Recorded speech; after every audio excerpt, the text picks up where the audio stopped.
प्रधानमंत्री मोदी को मन की बात सीधा प्रसारण आम आपण मन को नहीं जाऊँ सेठा को। आज देश में एनसीसी को मजबूत करने के लिए लगातार काम हो रहा है। 2014 में करीब 14 लाख युवा एनसीसी से जुड़े थे। अब 2024 में 20 लाख से ज्यादा युवा एनसीसी से जुड़े हैं। पहले के मुकाबले 5,000 और नए स्कूल कॉलेजों में अब एनसीसी की सुविधा हो गई है।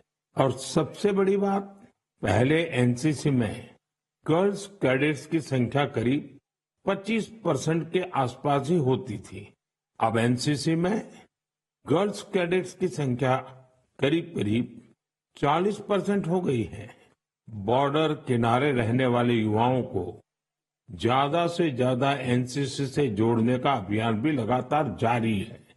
मैं युवाओं से आग्रह करूंगा कि ज्यादा से ज्यादा संख्या में एनसीसी से जुड़े।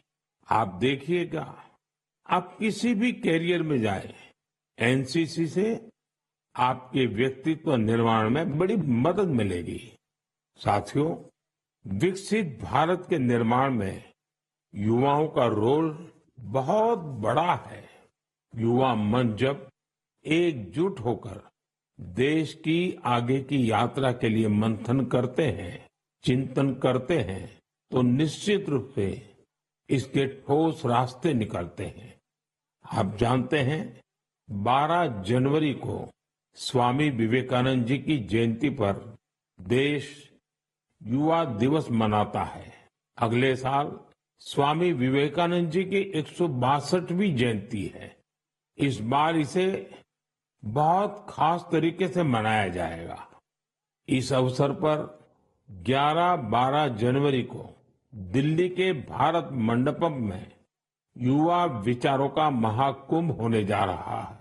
और इस पहल का नाम है Viksit Bharat young leaders dialogue. Bharat भर से करोड़ों युवा इसमें भाग लेंगे। गांव, ब्लॉक, जिले, राज्य और वहां से निकलकर के चुने हुए ऐसे 2000 युवा भारत मंडपम में विकसित भारत यंग लीडर्स डायलॉग के लिए जुटेंगे। आपको याद होगा, मैंने लाल किले की प्राचीर से ऐसे युवाओं से राजनीति में आने का आह्वान किया है जिनके परिवार का कोई भी व्यक्ति और पूरे परिवार का पॉलिटिकल बैकग्राउंड नहीं है। ऐसे 1 लाख युवाओं को, नए युवाओं को राजनीति से जोड़ने के लिए देश में कई तरह के विशेष अभियान चलेंगे। विकसित भारत यंग लीडर्स डायलॉग भी ऐसा ही एक प्रयास है। इसमें देश और विदेश से एक्सपर्ट्स आएंगे, अनेक राष्ट्रीय और अंतर्राष्ट्रीय हस्तियां भी रहेगी। मैं भी इसमें ज्यादा से ज्यादा समय उपस्थित रहूंगा। युवाओं के सीधे हमारे सामने अपने आइडियाज को रखने का अवसर मिलेगा। देश इन आइडियाज को कैसे आगे लेकर जा सकता है, कैसे एक ठोस रोडमैप बन सकता है, इसका एक ब्लूप्रिंट तैयार किया जाएगा। तो आप भी तैयार हो जाइए। जो भारत के भविष्य का निर्माण करने वाले हैं, जो देश की भावी पीढ़ी है, उनके लिए ये बहुत बड़ा मौका आ रहा है। आइए मिलकर देश बनाएं, देश को विकसित बनाएं। मेरे प्यारे देशवासियों, मन की बात में हम अक्सर ऐसे युवाओं की चर्चा करते हैं जो निस्वार्थ भाव से समाज के लिए काम कर रहे हैं।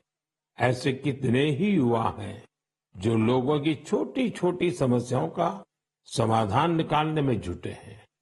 हम अपने आसपास देखें तो कितने ही लोग दिख जाते हैं जिन्हें किसी न किसी तरह की मदद चाहिए, कोई जानकारी चाहिए। मुझे ये जानकर अच्छा लगा, कुछ युवाओं ने समूह बनाकर इस तरह की बात को भी एड्रेस किया है। जैसे लखनऊ के रहने वाले वीरेंद्र हैं, वो बुजुर्गों को डिजिटल लाइफ सर्टिफिकेट के काम में मदद करते हैं।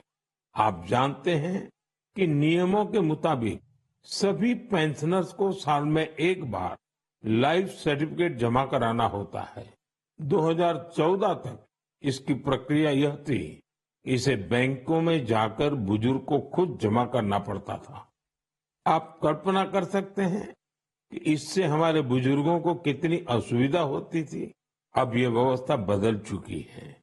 अब डिजिटल लाइफ सर्टिफिकेट देने से चीजें बहुत ही सरल हो गई हैं। बुजुर्गों को बैंक नहीं जाना पड़ता। बुजुर्गों को टेक्नोलॉजी की वजह से कोई दिक्कत ना आए, इसमें वीरेंद्र जैसे युवाओं की बड़ी भूमिका है। वो अपने क्षेत्र के बुजुर्गों को इसके बारे में जागरूक करते रहते हैं। इतना ही नहीं, वो बुजुर्गों को टैक्स सेवी भी बना रहे हैं। ऐसे ही प्रयासों से आज डिजिटल लाइफ सर्टिफिकेट पाने वालों की संख्या 80 लाख के आंकड़े को पार कर गई है। इनमें से 2 लाख से ज्यादा ऐसे बुजुर्ग हैं जिनकी आयु 80 के भी पार हो गई है।